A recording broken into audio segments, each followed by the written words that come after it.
228쪽 개념 설명해 볼게요. 자, 2차 방정식의 실근의 위치. 실근의 위치를 근의 분리라고 부르기도 해요. 자, 2차 방정식이 ax제곱 플러스 bx 플러스 c라는 2차 방정식을 기준으로 이렇게 세 가지를 따져줄 거예요. 이때 a는 양수를 기준으로 이제 한번 따져볼게요. 자, 첫 번째 조건. 자, 근이 있는데 얘를 이제 그래프로 한번 그려볼게요. 근이 있는데 근은 알파와 베타라고 할게요. 그 알파와 베타가 있는데 그 근이 p보다 크다고 해요. 자, 특정 숫자보다 크다고 해요. 그래서 이 세 가지를 따져보기로 했죠. 자, 판별식부터 볼게요. 우선은 두 근이 있으니까는 이렇게 되고요. 근데 서로 다른 두 근이라고 얘기를 안 했으니까 중근인 경우도 포함을 해서 따져줄 거예요. 자, 첫 번째로 두 근이 있는데 그 두 근이 이제 p값보다 크다고 하면은 우선 두 근이 있다고 하니까 판별식이 0 이상이다 라고 얘기할 수 있겠어요.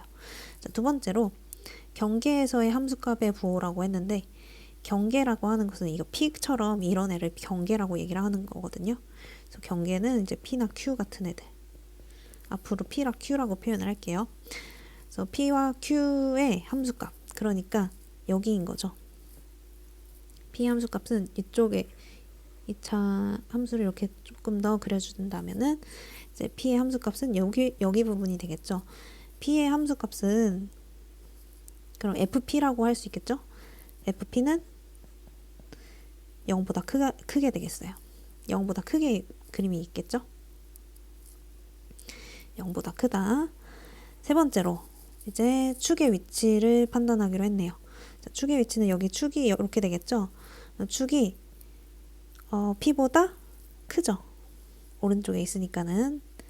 자, 그래서 축은 p보다 크다. 이렇게 나타낼 수 있겠어요. 자, 이번에는 이제 두 근이 모두 p보다 작다를 볼게요. 그럼 그림이 이렇게 그려질 것 같아요. 두 근이 알파 베타가 있는데 그 알파 베타는 이제 p보다 작으니까 p가 이쪽에 있겠죠. 첫 번째로 우선은 두 근이 있으니 판별식이 0 이상이다. 자, 두 번째로 함수값의 부호, 경계의 함수값의 부호를 따져보자고 했죠. 자, 그러면은 fp는 여기 이렇게 있겠으니까 또 0보다 크게 되겠네요. 자, fp는 0보다 크다. 자, 세 번째로 이제 축을 볼 건데 축이 p보다 작다. 이렇게 나올 수 있겠죠. 자, 세 번째로 얘 먼저 볼 거예요. 세 번째로 얘 먼저 볼 건데 이제 근이 알파와 베타가 있어요. 자, 세 가지 또 따져봐야 되겠죠. 자, 근이 모두 p와 q 사이에 있다고 하니까 p는 여기다, q는 여기다. 이렇게 그릴 수 있겠죠. 자, 그러면은 두 근이 있으니 얘도 마찬가지로 판별식이 0 이상이다. 자, 그리고 이제 함수값 찾으라고 했는데 자, fp는 이제 양수죠. fp는 이쪽쯤에 있으니까 양수겠죠. 그리고 fq도 마찬가지로 양수가 되겠네요. 자, 그림이 이렇게 위로 올라가는 되니까 양수가 되겠고요.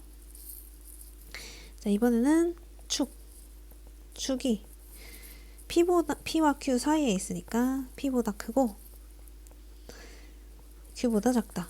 이렇게 해줄 수가 있어요. 자, 이번에는 얘는 약간 특수해요. 자, 얘는 왜 특수하냐면은 얘는 함수값만 따져주면 돼요. fp가 어떤지. 두 근 사이에 p가 있다라고 하니까 p가 여기 사이에 있으니까 이렇게 있다고 쳐볼게요. 여기에 있을 수도 있겠고 딱 가운데 있을 수도 있겠고 이쪽 쯤에 있을 수도 있겠죠. 근데 여기 있다고 쳐볼게요. 자, 왜 얘만 따지냐면요. 우선은 F 사이에 있으니까는 음수가 나올 수밖에 없겠죠. 왜 얘만 따지면요. 이 조건만 따지면은 무조건 이렇게 나올 수밖에 없어요. 이게 아래에 있다고 하면은 아래에 있는 거잖아요. P가 이렇게. 그러면 여기가 근이 두 개가 생길 수밖에 없어요. 그래서 얘는 따지지 않아요. 자, 그리고 얘 축은 왜 안 따지냐면요. 축은 여기 있을 거 아니에요? 축이 P가 축보다 클 수도 있고 작을 수도 있어요. 사이에 있다는 거 가지고는 뭐 큰지 작은지를 알 수 없으니까는 이건 확실하지 않으니까 따지지 않는 거예요. 자, 그래서 마지막으로 이제 정리를 해보자면은 두근 사이에 경계값이 있다면 이제 함수값만 따져준다. 이런 경우를 특수한 경우인 거죠. 이 경우가 특수한 경우이기 때문에 이렇게 써줬거든요. 경계값이 사이에 있다면은 이 사이에 있다면은 함수값만 따져주면 돼요. 그 나머지 경우에는 이렇게 세 가지 모두 따져줘야 됩니다. 그래서 이 세 가지 조건을 모두 만족을 해야 되니까 항상 공통 범위 찾는 거예요.